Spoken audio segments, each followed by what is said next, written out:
आज महाराष्ट्र दिन आहे। आता पाहूया त्या संदर्भातल्या टॉप 9 बातम्या। राज्यपाल रमेश बैस यांच्या हस्ते मुंबईच्या छत्रपती शिवाजी पार्क मैदानामध्ये ध्वजवंदन। मुंबई पोलिसांकडून हुतात्म्यांना अभिवादन। महाराष्ट्र दिनानिमित्त मुंबईमध्ये मुख्यमंत्र्यांकडून संयुक्त महाराष्ट्र चळवळीमधील हुतात्म्यांना अभिवादन, तर सामान्यांसाठी अनेक कामं मार्गी लावली, शिंदेंची माहिती।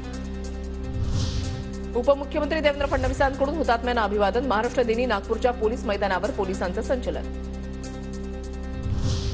महाराष्ट्र दिनानिमित्त उद्धव ठाकरेंकडून संयुक्त महाराष्ट्र चळवळीमधील हुतात्म्यांना श्रद्धांजली। अनिल देसाई, सुनील राऊत, अरविंद सावंत यांच्यासह ठाकरे गटाचे अनेक कार्यकर्ते उपस्थित।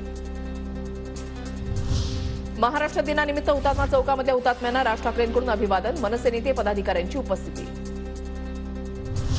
नाशिकमध्ये महाराष्ट्र दिनानिमित्त झेंडावंदन। पालकमंत्री दादा भुसेंच्या हस्ते नाशिकच्या पोलीस परेड मैदानावर झेंडावंदन सोहळा संपन्न। धुळ्यामध्ये गिरीश महाजनांच्या हस्ते झेंडावंदन। पोलीस कवायत मैदानावर कार्यक्रम संपन्न। बीडमध्ये महाराष्ट्र दिनानिमित्त धनंजय मुंडेंच्या हस्ते ध्वजारोहण। पोलीस मुख्यालयाच्या मैदानामध्ये कार्यक्रम संपन्न।